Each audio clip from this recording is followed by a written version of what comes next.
especially as we have State House of Assembly elections, which holds tomorrow. Worrisome because the older political class are accustomed to violence, intimidation, and harassment to win elections, in the country. And we identified, such attacks to include the intimidation and harassment of these young people on account of age, as well as on the basis of gender.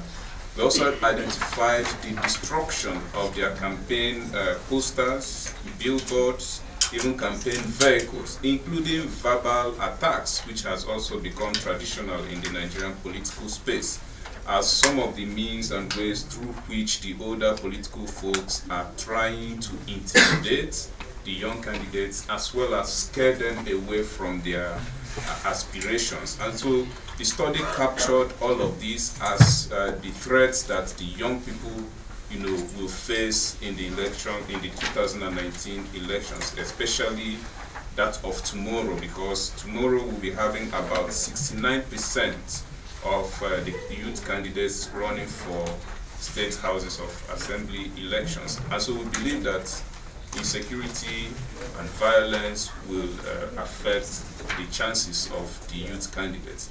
But then what do we do? It is up to the security forces and agencies, to try to tame the tide of political violence in the country.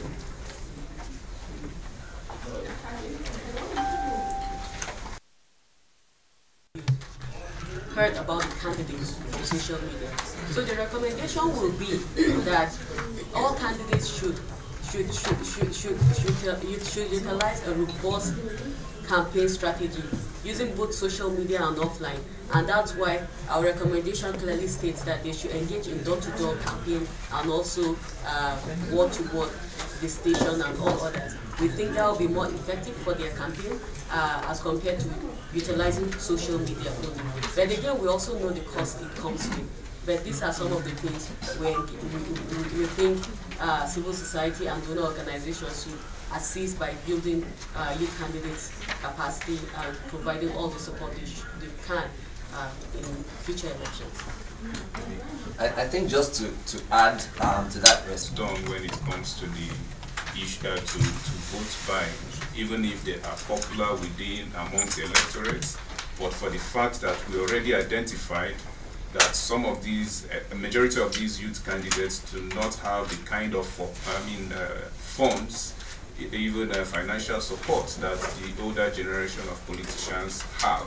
And so when the issue of vote buying comes into play in determining who wins in the elections, clearly the youth candidates are at disadvantage.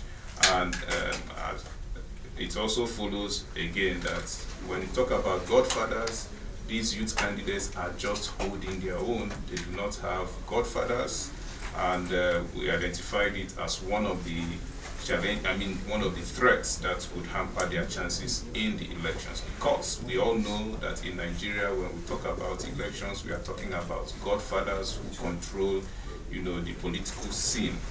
And finally, on the issue of state-sponsored intimidation, there is nothing much we can do about this apart from appealing to the security forces to know that their loyalty is to the Nigerian people and not to the protection and defense of a regime or a political party. Thank you very much.